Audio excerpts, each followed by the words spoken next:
Bem-vindo ao Diário das Aventuras. Aqui cada história é uma nova jornada, cheia de descobertas, mistérios e caminhos inesperados. Prepare-se para explorar o desconhecido, sentir a emoção de cada passo e se perder, ou se encontrar, no meio de uma boa aventura. Coloque os fones, abra a imaginação, porque a história de hoje está prestes a começar. Capítulo 1. O que brilha na areia. Inês caminhava sozinha pela Praia das Marés, como fazia quase todas as tardes desde que se mudara para a vila.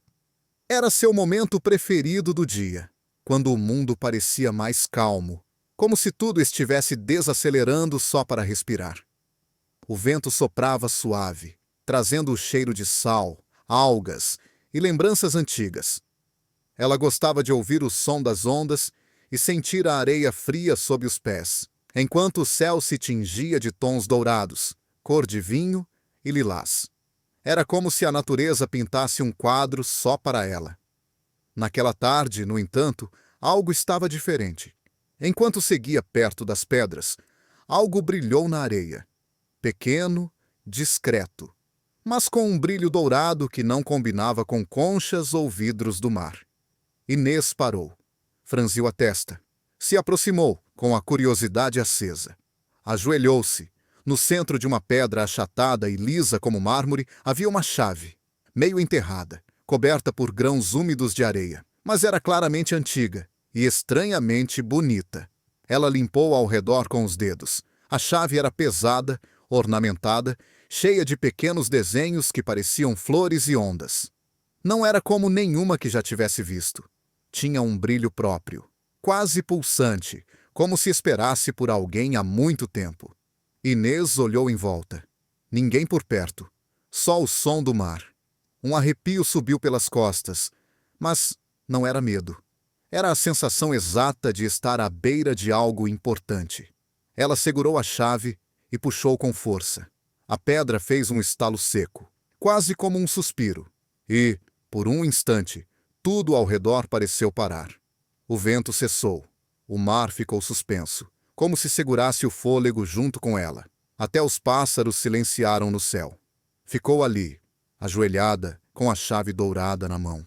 A respiração acelerada. O coração disparado.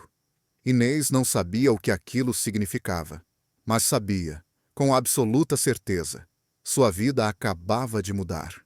Capítulo 2. Vozes no farol. Na manhã seguinte, Inês acordou com a chave ainda na mesa de cabeceira. O sol entrava pela janela, mas a sensação da tarde anterior não havia passado. Algo dentro dela pulsava, como se aquele objeto dourado tivesse acendido uma faísca que não podia mais ser apagada. Durante o café, tentou ignorar. Pensou em guardar a chave numa caixa, esquecer o assunto. Mas, cada vez que olhava para ela, algo chamava, um impulso difícil de explicar. Como se a chave soubesse para onde queria ir e estivesse apenas esperando que ela a seguisse. Então, Inês pegou a mochila, colocou a chave dentro de um pequeno estojo de tecido e saiu. Decidiu caminhar até o farol da vila, um lugar antigo e pouco visitado, no alto de uma colina coberta de mato e pedras. Diziam que o farol havia parado de funcionar há décadas e que guardava histórias esquecidas pelo tempo. Era o tipo de lugar onde pistas poderiam existir.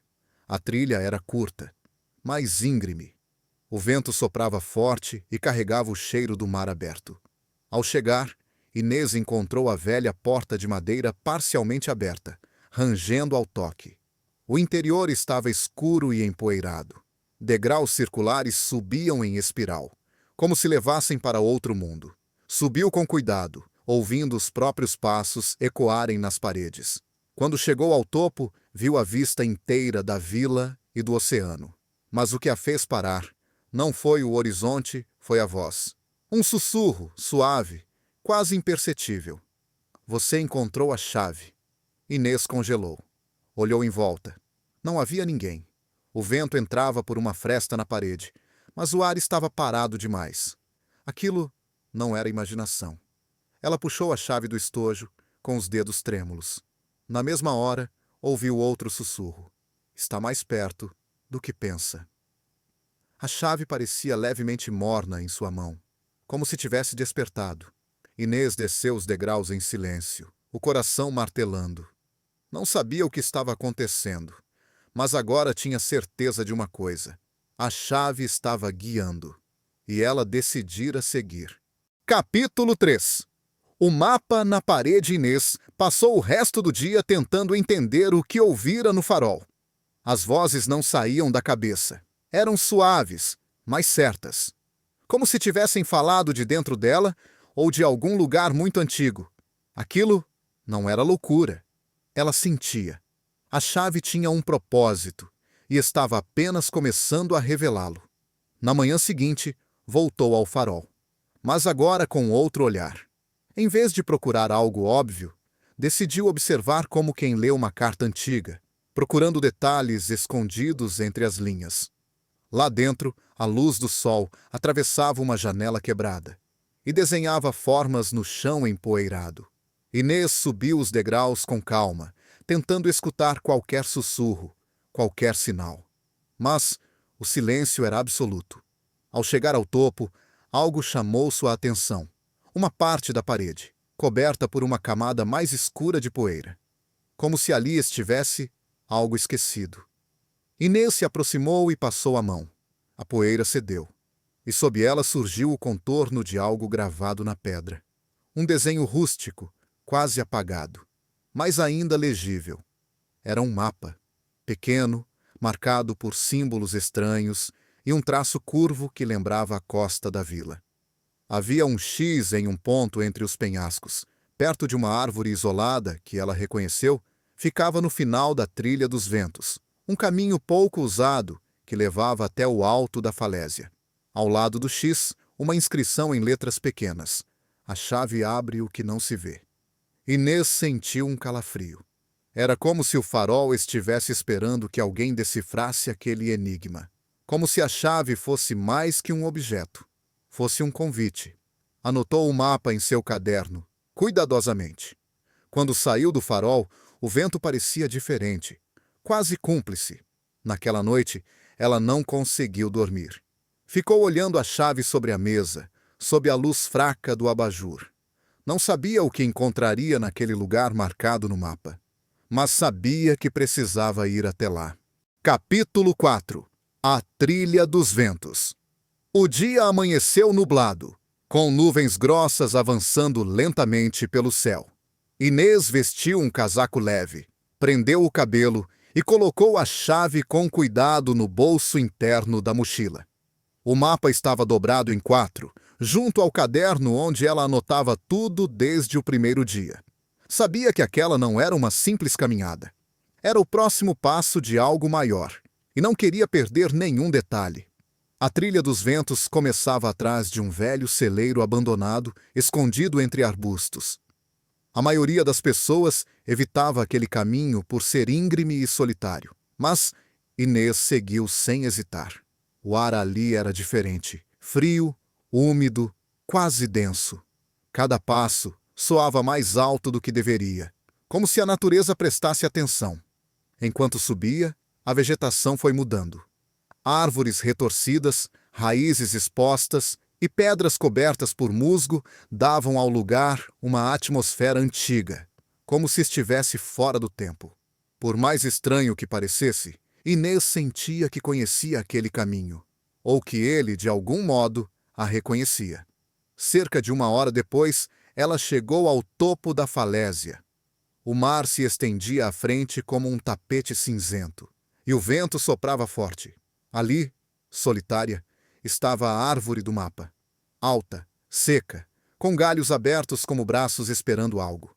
Inês se aproximou. No chão, aos pés da árvore, havia um círculo de pedras. No centro, terra batida. Ela olhou o mapa mais uma vez. Estava no lugar certo.